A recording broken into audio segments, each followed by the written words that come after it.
this was the week where, after 4 years of negotiations, Boris Johnson, a man who has yet to figure out his hair, somehow figured out Brexit.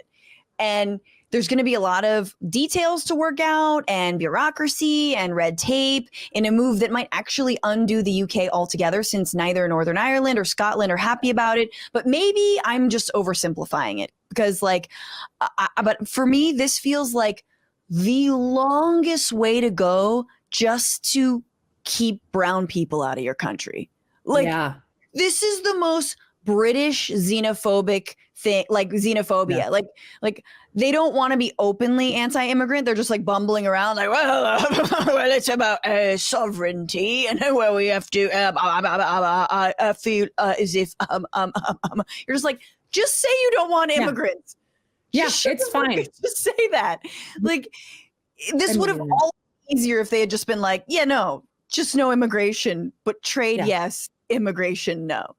Brits they do passive aggressiveness in a way that nobody else can touch. Like, they destroyed their country just so they didn't have to say, not you. Like, that's fully what they did.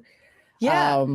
And I just want to say, like, it is fascinating to me. The EU is fascinating to me as a concept. It's like, if you think about it, beyond, it's got neoliberal capitalism for sure. It's got like market consolidation and all that.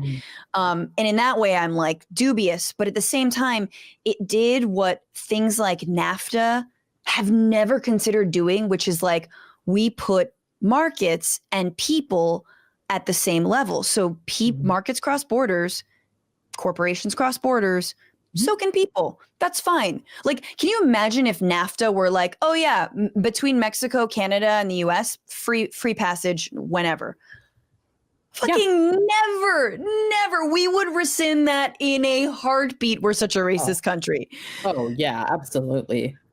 So, like, in a way, I get, like, I don't expect the UK to be on board with it, because I see how, like, actually kind of forward thinking it is. But also, it's so funny that they had to, like, go through this whole rigmarole of just, again, protecting trade so they could get to the real issue that bothered them, which was, like, immigrants from Syria or wherever.